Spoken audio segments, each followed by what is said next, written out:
Good morning. In this lecture video, I'm going to explain clocked ESR flip-flops. So as in the previous video, I explained ESR flip-flop and the inputs are asynchronous. So now we'll make it is a synchronous. That means the operation is synchronous with the clock pulse. So before that, first we'll see what is clock. So within digital computer, clock is used to synchronize the changes in the contents of memory. That means changes in the output supposed to be synchronous with the change in clock pulse. So inputs are responded when the clock is occurs. So clock is a signal which oscillates between 0 and 1. So this is the one clock signal. Okay. So some period it is 0, some period it is 1. And here this transition is called as positive edge.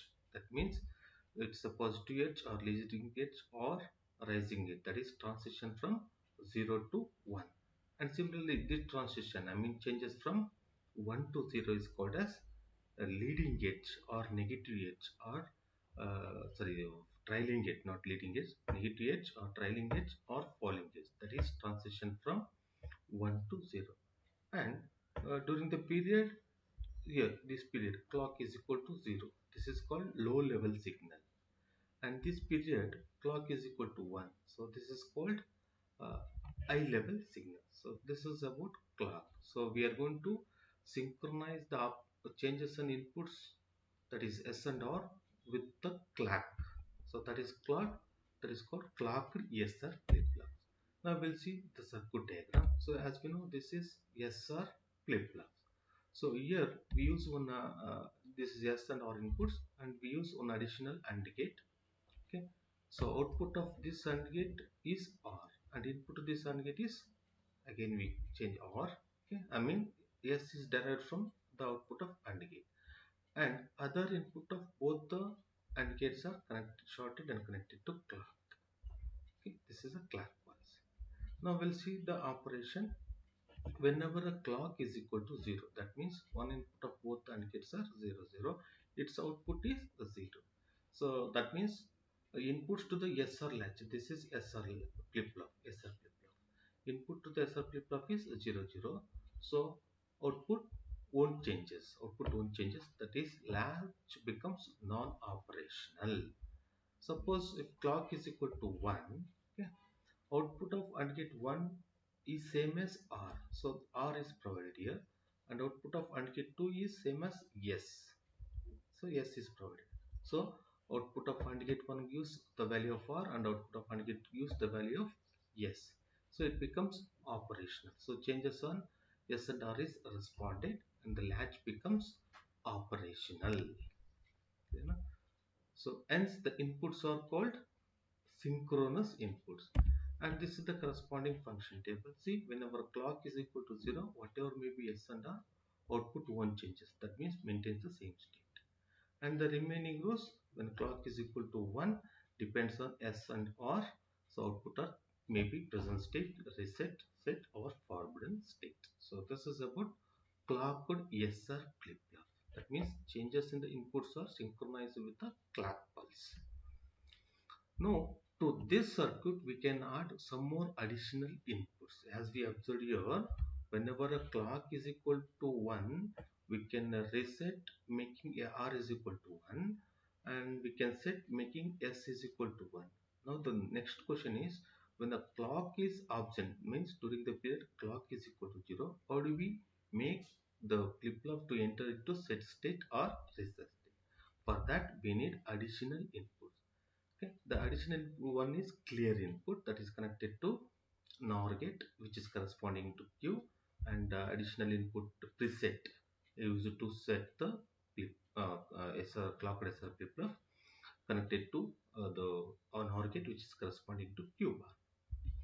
Now let's see the operation. As I said, these two inputs are used to make the flip-flop set or reset during the period clock is equal to 0. That means in the absence of clock. See, suppose when clear is equal to 1, preset is equal to 0. That means if any one is 1, both cannot be 1. Okay. If clear is equal to 1, let's say this is NOR gate 1 and NOR gate 2. If clear is equal to 1, as we know, if one input to the NOR gate is 1, whatever may be other input, its output is 0. Its output is 0.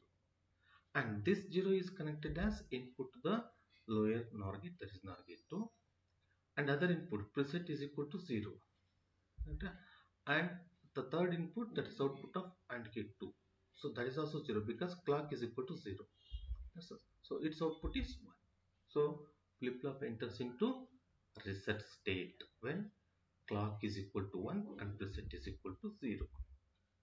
And similarly, when clock is equal to 0, clear is equal to 0, preset is equal to 1. That preset means here one input to the NOR gate 2 is 1. So its output is 0. And this 0 is connected as input here, and clear is equal to 0, and output of AND gate 1, that is also 0 since clock is equal to 0. So its output is 1. So Q is equal to 1, Q bar is equal to 0. That means the flip-flop enters into reset state. So when our clear is equal to 1 enters into reset state, when our preset is equal to 1 enters into set state. Okay? And these additional inputs are called as asynchronous. Again, so whenever the moment clear becomes 1, it enters into reset state. Whenever the moment clear preset becomes 1, it enters into set state. So hence these additional inputs are called as asynchronous inputs. And this is the logic symbol. So these additional inputs are added here. And this is the corresponding functional table where we added two more additional inputs, that is preset and clear. So observe the first row, preset is equal to 1, clear is equal to 0. It enters into set state, whatever may be S and R. And in the second row, clear is equal to 1, preset is equal to 0. So it enters into reset state, whatever may be S and R in the absence of clock. So in the presence of clock, so these two must be 0. These two must be 0, and the remaining, it acts as a clock SR flip-flops. So this is about additional inputs to the clock SR flip-flops. Now we'll see JK flip-flop. So here it overcomes forbidden condition of SR flip-flops when S is equal to 0 or is equal to 0. As you know, when S is equal to 0 or is equal to 0, it enters into forbidden condition. Now we'll see the construction. Here JK flip-flop means J is analogous to S. That means S changes to J. And K is analogous to R. So R changes to K.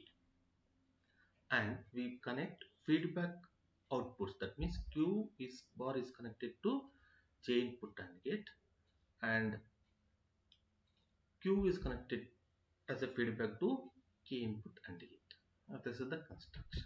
Okay. So J is analogous to S, K is analogous to R, Q bar is connected to J input AND gate, and Q is connected to K input AND gate. Now let's verify the operation. Okay. That means how do we overcome the forbidden condition, and what is the values when J is equal to 0, K is equal to 0. So when clock is equal to 0, same means this input are 0. So whatever may be other inputs, its output. This output is corresponding to R, and this output is S. So S and R is equal to 0, 0. So flip-flop maintains the same state. Flip-flop maintains the same state when clock is equal to 0.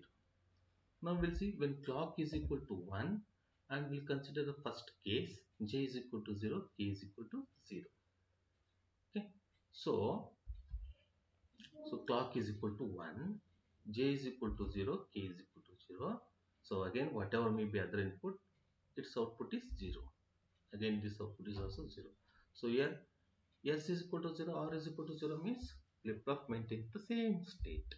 Flip-flop maintains the same state. So when J is equal to 0, K is equal to 0, flip-flop maintains the same state. It is analogous to S is equal to 0, R is equal to 0.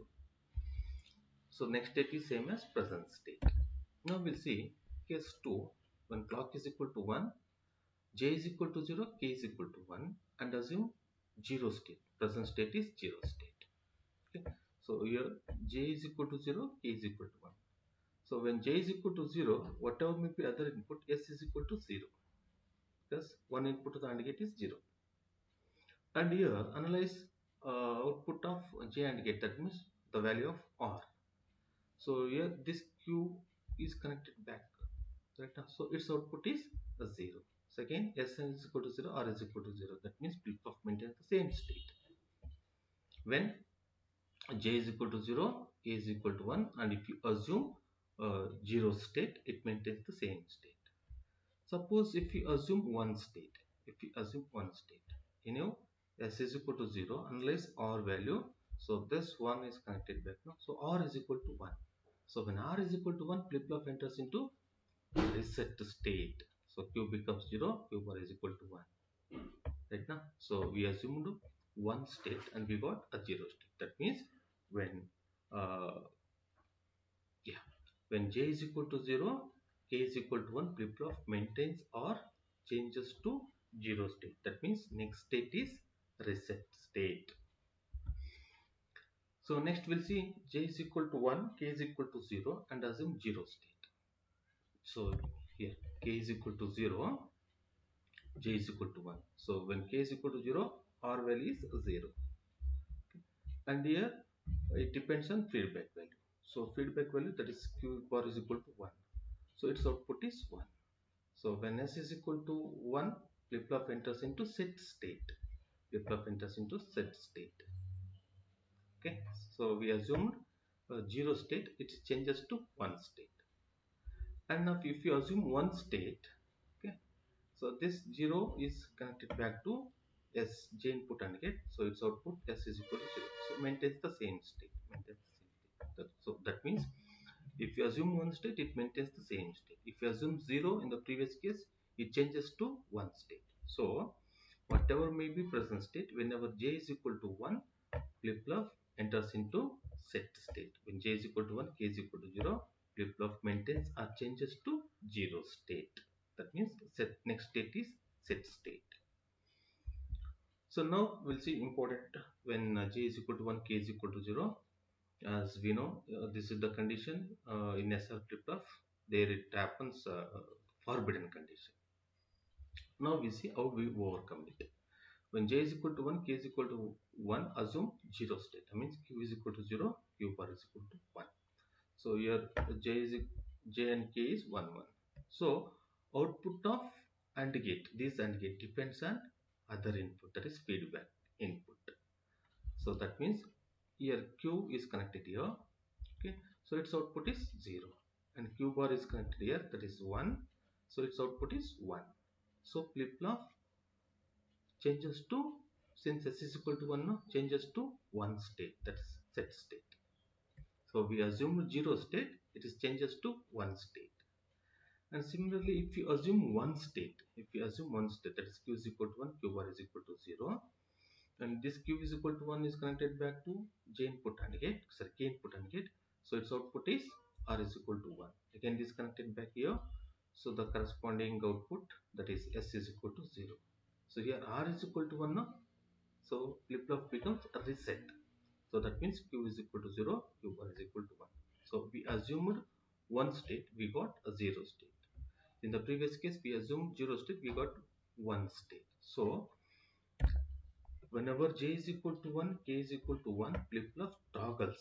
That means complement of present state. So next state Qn plus 1 is equal to Qn bar. So this is the corresponding function table. See the last row. Okay, and this is the comparison between JK flip-flop and SR flip-flop. In SR flip-flop, we got forbidden condition, and here we got toggle conditions. So this is how we overcome forbidden condition of SR flip-flop in JK flip-flop by connecting output back to input. So again, so this is the corresponding circuit diagram. And we can construct JK flip-flop using the logic symbol. This is SR flip-flop. Okay, so using additional AND gate. Okay, yeah, as I said, J is analogous to S, K is analogous to R, and Q is connected to, this is Q output now, this is Q is connected to K input and gate, and Q bar, see, Q input is connected to J input and gate. So this Q is connected to K input and gate, and Q bar is connected to J input and gate now. So this is a Q bar now that is connected to J input and gate, and other input, I mean third input of AND gate shorted and connected to clock pulse. Either we can use this circuit diagram or we can use this logic symbol for explanation. So still we have some problem in JK flip-flop that I am going to explain in the next video. Thank you.